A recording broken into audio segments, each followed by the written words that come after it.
Bismillahirrahmanirrahim. Assalamu alaikum. Dear students, how are you? Today we are going to start our second lecture. Basically, we have started our chapter number 2 of your biology book class 9. The name of chapter was Solving a Biological Problem.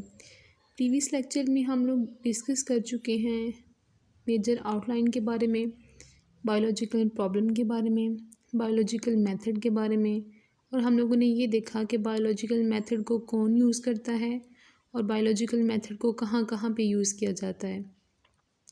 हम लोगों ने बात की थी कि biological problem कोई भी एक ऐसा क्वेश्चन होता है जो कि किसी भी लिविंग ऑर्गेनिज्म से रिलेट कर रहा होता है, जो किसी भी ज़िंदा जानदार चीज़ के साथ मुंसलिक होता है। ऐसे क्वेश्चन को हम लोग बायोलॉजिकल प्रॉब्लम कहते हैं।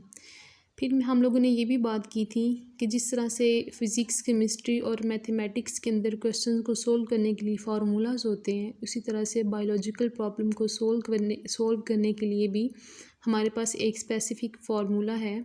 उस फार्मूला का नाम, उस साइंटिफिक मेथड को हम लोग बायोलॉजिकल मेथड कहते हैं। तो अगर हमारे पास कोई भी बायोलॉजिकल प्रॉब्लम आती है तो उसको हम लोग सॉल्व करने के लिए किसका यूज़ करते हैं? बायोलॉजिकल मेथड का। तो किसी भी बायोलॉजिकल प्रॉब्लम को सॉल्व करने के लिए डिफरेंट स्टेप्स होते हैं। ये कौन कौन से स्टेप्स होते हैं, इस लेक्चर में हम लोगों ने इन स्टेप्स के बारे में डिटेल में पढ़ना है। तो सबसे पहले हम लोग वन बाय वन उन स्टेप्स की बात कर लेते हैं कि वो स्टेप्स कौन कौन से हैं। फर्स्ट स्टेप जो हमारे पास है वो है रिकॉग्निशन ऑफ बायोलॉजिकल प्रॉब्लम। कि कोई भी जो हमारे पास बायोलॉजिकल प्रॉब्लम आता है उसको सबसे पहले पहचानना। रिकॉग्नाइज मतलब पहचान करना। तो पहले स्टेप में हम लोग किसी भी बायोलॉजिकल प्रॉब्लम की पहचान करते हैं, उसको देखते हैं, उसको पहचानते हैं। Second one is observations. Observation का मतलब होता है मुशाहिदा करना। दूसरे नंबर पे फिर हम लोग उसका क्या करते हैं, उसका मुशाहिदा करते हैं, उसको बारीक बीनी से देखते हैं। थर्ड हमारे पास है हाइपोथेसिस फार्मूलेशन। हाइपोथेसिस कहते हैं मफरूज़े को, यानी कि कोई भी हमारे पास हम लोग एक स्टेटमेंट बना लेते हैं, लेकिन हमें ये नहीं पता होता कि वो हमारी स्टेटमेंट जो है वो ठीक है या नहीं है। तो वो चीज़ हमारे पास क्या होती है? हाइपोथेसिस। फार्मूलेशन मतलब बनाना किसी चीज़ को, हाइपोथेसिस किसको कहते हैं? मफरूज़े को। फोर्थ वन हमारे पास है डिडक्शंस। डिडक्ट करना मतलब किसी चीज़ को निकाल देना, उसको डिक्रीज़ करना, किसी चीज़ को थोड़ा कम कर देना। अब ये जो हमारे पास हाइपोथेसिस होती हैं ना, ये एक से ज़्यादा स्टेटमेंट्स भी हो सकती हैं किसी भी बायोलॉजिकल प्रॉब्लम से रिलेटेड। तो उन सारी की सारी जो स्टेटमेंट्स हैं अब वो सारी तो ठीक नहीं हो सकती ना, उसमें से कोई ठीक होगी, कोई ठीक नहीं होगी। तो जो ठीक होगी उसको रख लेना और जो ठीक नहीं है उनको रिजेक्ट कर देना। अपनी जो हमारे पास डाटा है, अपने डाटा के अंदर से उसको निकाल देना। ये चीज़ कहलाएगी डिडक्शन। नेक्स्ट हमारे पास फिफ्थ नंबर पे आ जाता है एक्सपेरिमेंटेशन। एक्सपेरिमेंटेशन आपको नाम से पता चल रहा है, एक्सपेरिमेंटेशन में हम लोग क्या करते हैं? एक्सपेरिमेंट का मतलब क्या होता है? तजर्बा करना। एक्सपेरिमेंटेशन में हम लोग जो हमारे पास डिडक्शन के बाद हमारे पास स्टेटमेंट्स आई होती हैं, जो हमारे पास डाटा इकट्ठा हुआ होता है, वो हम लोगों ने तजर्बे के साथ उसको साबित करना होता है कि आया जो हम लोगों ने बात कही है वो ठीक है या नहीं है। तो साइंटिस्ट क्या करते हैं एक्सपेरिमेंटेशन में, वो जो स्टेटमेंट्स होती हैं, जो हमारे पास डाटा ऑर्गेनाइज फॉर्म में मौजूद होता है, उसको क्या करते हैं, उसको एक्सपेरिमेंट्स के थ्रू प्रूव करते हैं। या तो वो फिर एक्सेप्ट हो जाता है अगर वो एक्सपेरिमेंट इनका सक्सेसफुल रहता है। अगर नहीं होता तो वो जो सारा यहाँ तक जो काम हम लोग कर चुके होते हैं, हमसे मुराद यहाँ पे हमारे जो बायोलॉजिस्ट हैं, क्योंकि वो भी इंसान हैं और हम भी हैं, तो मैं उनको हम भी अब यहाँ पे वर्ड यूज़ कर रही हूँ। अच्छा, नेक्स्ट स्टेप है हमारे लिए समराइजेशन। जो बायोलॉजिकल मेथड का सिक्स्थ वाला हमारे पास इसका स्टेप है वो है समराइजेशन ऑफ रिज़ल्ट।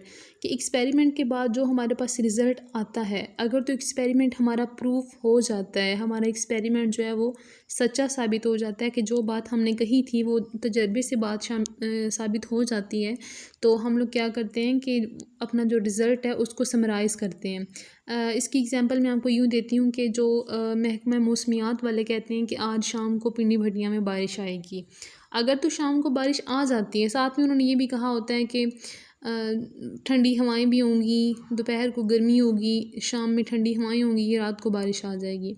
अगर तो रात को बारिश आ जाती है और ना तो दोपहर को ठंडी हवाएं थी ना शाम में कुछ ऐसा था, तो वो अपने नेक्स्ट स्टेप में क्या करते हैं, वो समराइज़ करते हैं रिज़ल्ट को। समराइज़ करने से मुराद ये है कि वो सिर्फ वो चीज़ लेंगे जो उनके लिए बेनिफिशियल थी, जो वो प्रूव कर चुके हैं, यानी कि बारिश का आना।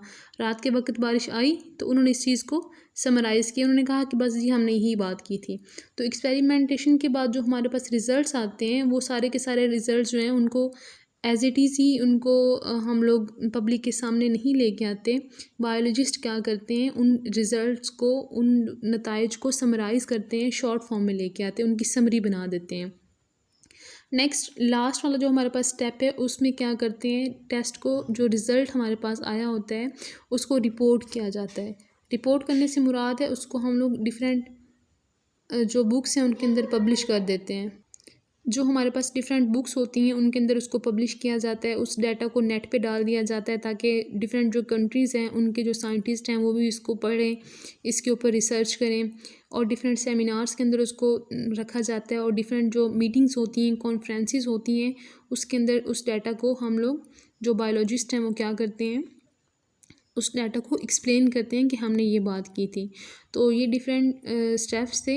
These are basically 7 steps. One by one इनको एक दफ़ा रिकॉल कर लेते हैं। The first step is recognition of biological problem. Recognization भी इसको कहते हैं, रिकॉग्निशन भी कहते हैं। दोनों का जो मीनिंग है वो सेम ही है, तो आप कोई भी यूज़ कर सकते हैं, लेकिन आपकी बुक के अंदर रिकॉग्निशन वर्ड यूज़ किया गया है तो ज़्यादा प्रेफरेबल यही है कि आप भी रिकॉग्निशन ही यूज़ करें। The second step is observations. Third step is hypothesis formulation. Fourth one is deductions. Fifth one is experimentation. Sixth one is summarization of results. And the seventh one is reporting the results.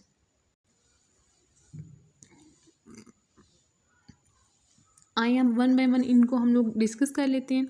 तो जो हमारा first step है recognition of biological problem, के biological problem को recognise करना, उसकी पहचान करना। तो बायोलॉजिकल प्रॉब्लम हमारे पास बेसिकली होता क्या है, इसे भी बता चुकी हूँ मैं आपको। Biological problem is a question. Biological problem कोई भी एक सवाल होता है, कोई भी एक क्वेश्चन होता है, और ये जो क्वेश्चन होता है ये किससे रिलेटेड होता है, it is related to living organisms. कोई भी ऐसा क्वेश्चन जिसका ताल्लुक ज़िंदा जानदार चीज़ों से ना हो उसको हम लोग बायोलॉजिकल प्रॉब्लम कंसीडर नहीं करेंगे। बायोलॉजिकल प्रॉब्लम की जो कंडीशंस हैं वो कौन सी हैं कि एक क्वेश्चन होना चाहिए और वो क्वेश्चन किससे रिलेटेड हो, लिविंग ऑर्गेनिज्म से। अगर तो सिंपल क्वेश्चन हो और वो नॉन लिविंग से रिलेट कर रहा हो तो हम लोग उसको बायोलॉजिकल प्रॉब्लम नहीं कह सकते। बायोलॉजिकल प्रॉब्लम हम उसको सिर्फ तब कहेंगे जब वो क्वेश्चन जो है वो लिविंग ऑर्गेनिज्म से रिलेटेड हो। That is either asked by someone or comes in biologist mind by himself। ये क्वेश्चन जो है ये या तो बायोलॉजिस्ट के माइंड में खुद ब खुद आए या फिर उससे कोई सवाल करे। दो कंडीशंस यहाँ पे मैंने आपको बताई हैं। पहली कंडीशन ये है कि बायोलॉजिस्ट के माइंड में वो क्वेश्चन खुद ब खुद आ जाए, और सेकंड कंडीशन ये है कि सेकंड कंडीशन ये हो सकती है कि वो जो क्वेश्चन बायोलॉजिस्ट के माइंड में खुद ब खुद ना आए बल्कि वो क्वेश्चन उससे कोई और बंदा पूछे। ये वाली कंडीशन में ऐसे ज़्यादा आप यूँ कह सकते हैं कि वकूअ पज़ीर होने वाला वाक़या है, ये ज़्यादा अथेंटिक है, क्योंकि अक्सर क्वेश्चंस हम लोगों के माइंड में खुद ब खुद नहीं आते हैं, बल्कि हम लोग तब उनको ज़्यादा अच्छी तरह से आंसर करने की कोशिश करते हैं जब वो कोई बंदा हमसे वो सवाल पूछता है। ओके, नेक्स्ट हमारे पास है ऑब्जर्वेशन। ऑब्ज़र्व का मतलब होता है मुशाहिदा करना, देखना किसी चीज़ को। लेकिन अब देखने और मुशाहिदा करने में फ़र्क होता है। मैं आपको बताती हूँ कि कैसे। लेट्स सपोज़ कि हम लोगों का कोई भी एक स्कूल टूर गया, स्टडी टूर था हमारा। मैं आपको किसी गार्डन में लेके गई हूँ, तो वापसी पे मैंने बच्चों से पूछा कि जी बेटा आपने क्या देखा। बच्चों का जवाब आया, जी टीचर हमने दरख्त देखे वहाँ पे। मैंने पूछा कि एक बच्चे से कि बेटा दरख्त कैसे होते हैं, कैसे दरख्त थे वहाँ पे। उसने मुझे बताया टीचर दरख्त थे, अब कैसे होते हैं वैसे ही थे। मैंने कहा, पूछा कि उनके लीव्स कैसे होते हैं। उसने कहा कि लीव्स का तो नहीं पता लेकिन दरख्त थे वहाँ पे। मैंने पूछा फ्लावर्स कौन से कलर के थे, बच्चे को नहीं पता। तो इट मीन्स कि उसने बस देखा है, उसने उस चीज़ को ऑब्ज़र्व नहीं किया। अब दूसरा बच्चा है, उसने मुझे बताया कि टीचर मैं बताता हूँ आपको, या मैं बताती हूँ आपको। अच्छा जी बताएं। उसने मुझे बताया टीचर उसके फ्लावर्स पिंक कलर के थे, लीफ जो थे उनका साइज़ इस तरह से था। तो उस बच्चे ने, सेकंड वाले बच्चे ने उस चीज़ को ऑब्ज़र्व किया, इसी वजह से उसको हर चीज़ का पता था कि फ्लावर्स का कलर कैसा है, लीव किस तरह के हैं, लीव्स जो हैं उनका स्टाइल कैसा है। तो ऑब्ज़र्व करना और देखना, इस चीज़ में फ़र्क होता है मुशाहिदा करने में। मुशाहिदा करने का मतलब है कि हर चीज़ को देखना, बिल्कुल बारीक बीनी के साथ देखना कि कौन सी चीज़ किस तरह से है, क्या चीज़ कैसे हो रही है। आपकी जो बुक है ना, उसके अंदर जो फर्स्ट स्टेप इन्होंने बताया हुआ है वो basically recognition of a biological problem है। लेकिन यहाँ पे मैं बेसिक जो इसका फर्स्ट स्टेप होता है ना किसी भी बायोलॉजिकल प्रॉब्लम को सोल्व करने का, वो इसकी ऑब्जर्वेशंस होती हैं। Observation it is a first step in solving a biological problem. ये वो पहला स्टेप है जिसके थ्रू हम लोग किसी भी बायोलॉजिकल प्रॉब्लम को सोल्व करने की तरफ कदम बढ़ाते हैं। हम लोग उसको सॉल्व करने के लिए सोच विचार करते हैं, फिर हम लोग उसके लिए काम करना स्टार्ट कर देते हैं। अच्छा, ऐसा होता है ना कि कोई भी अगर प्रॉब्लम आती है तो उस पर कोई काम करते हैं लोग। लेट्स सपोज के कोई भी एक बीमारी थी, उस पर लोगों ने काम करना शुरू किया और फिर कुछ वजूहात की वजह से काम करना छोड़ दिया। मे बी उस बंदे की डेथ हो गई हो, मे बी उसके लिए कुछ हालात नासाजगार थे, वो उस काम को कैरी ऑन नहीं कर पाया, तो जो उसका डाटा था वो किताबों में बंद पड़ा रह गया। अब काफ़ी अर्सा गुज़र जाने के बाद क्या हुआ कि वो जो उसका डाटा था, अब कोई और बंदा आया, कोई साइंटिस्ट आया, उसने सोचा कि मैं इस मेडिसिन के लिए, ये जो डिसीज़ है, इसके ट्रीटमेंट के लिए मैं कोई मेडिसिन बनाता हूँ। तो उसने सोचा कि मैं क्यों ना पीछे वाला डाटा जो है एक दफ़ा उसको मैं पढ़ लूँ। उसने उसको पढ़ा तो उसको पता चल गया कि कौन कौन से प्रॉब्लम्स आए थे। उसने उन प्रॉब्लम्स को बिल्कुल निगलेक्ट किया और दोबारा से काम शुरू किया। तो जो बायोलॉजिस्ट हैं वो दो तरह से ऑब्जर्वेशंस बनाते हैं, या तो वो प्रीवियस जो ऑब्जर्वेशंस होती हैं उनको रिकॉल करते हैं, जो किसी और साइंटिस्ट का काम था जो किसी वजह से अधूरा रह चुका था उसको वहीं से कंटिन्यू करते हैं, या फिर नई ऑब्जर्वेशंस बनाते हैं। बायोलॉजिस्ट क्या करते हैं, या तो पीछे वाले काम को एक दफ़ा स्टडी करके उसको वहीं से कंटिन्यू करते हैं, या फिर नई ऑब्जर्वेशंस जो हैं वो बनाते हैं। अब ऑब्जर्वेशंस जो होती हैं वो कैसे बनाई जाती हैं, कैसे हम लोग ऑब्जर्वेशन बनाते हैं, ये शॉर्ट क्वेश्चन आपको पूछा जा सकते हैं। How can we make observations? तो आंसर इसका है कि we can make observations by using our 5 senses. हम लोग अपनी 5 सेंसेस को यूज़ करके ऑब्जर्वेशंस बना सकते हैं। सेंस क्या होती है? सेंस हमारी हिस्स होती है जो हमें कोई काम करने में हेल्प करती हैं। जैसे कि हमारी आँखें, ये सेंस है हमारी आइज़, इनका काम क्या होता है, ये हमें विजन में हेल्प करती हैं। हमारे जो ईयर्स होते हैं वो हमें हियरिंग में हेल्प करते हैं। जो हमारी नोज़ है वो हमें स्मेल करने में हेल्प करती है। जो हमारी टंग है वो हमें टेस्ट करने में, बोलने में हेल्प करती है। और जो हमारी स्किन है वो हमें टच करने में हेल्प करती है। तो ये सारी की सारी जो हैं, ये हमारे पास ऑब्ज़र्वेशंस बनाने के लिए हम लोग इन सेंसेस का यूज़ करते हैं। अब जो ऑब्ज़र्वेशंस हैं ना, ये दो तरह की होती हैं। बायोलॉजिस्ट जो हैं वो या तो प्रीवियस जो नॉलेज होता है उसको रिकॉल करके दोबारा से वहीं से काम करना स्टार्ट करते हैं, या अपनी 5 सेंसेस को यूज़ करके नई ऑब्ज़र्वेशंस बनाते हैं। अब यहाँ पे इस चैप्टर का बहुत ही इंपॉर्टेंट शॉर्ट क्वेश्चन है यहाँ पे। ये शॉर्ट क्वेश्चन ऑलमोस्ट हर दफ़ा ही पूछा जाता है कि how many types of observations, या डिफरेंशिएट क्वालिटेटिव और क्वांटिटेटिव ऑब्जर्वेशंस। तो हम लोग पहले देख लेते हैं क्वालिटेटिव जो है वर्ड ये निकला है क्वालिटी से। इस क्वालिटी कहते हैं किसी भी मयार को। क्वांटिटेटिव जो है ये निकला है क्वांटिटी से, और क्वांटिटी कहते हैं किसी भी चीज़ की मिकदार को। अब जो हमारे पास ऑब्जर्वेशंस है ये दो तरह की होती हैं, एक होती हैं क्वालिटेटिव और दूसरी होती हैं क्वांटिटेटिव। क्वालिटेटिव में हम लोग उसकी क्वालिटी को चेक करते हैं, उसके मयार को देखते हैं, और क्वांटिटेटिव में हम लोग उसकी क्वांटिटी या उसकी मिकदार को देखते हैं।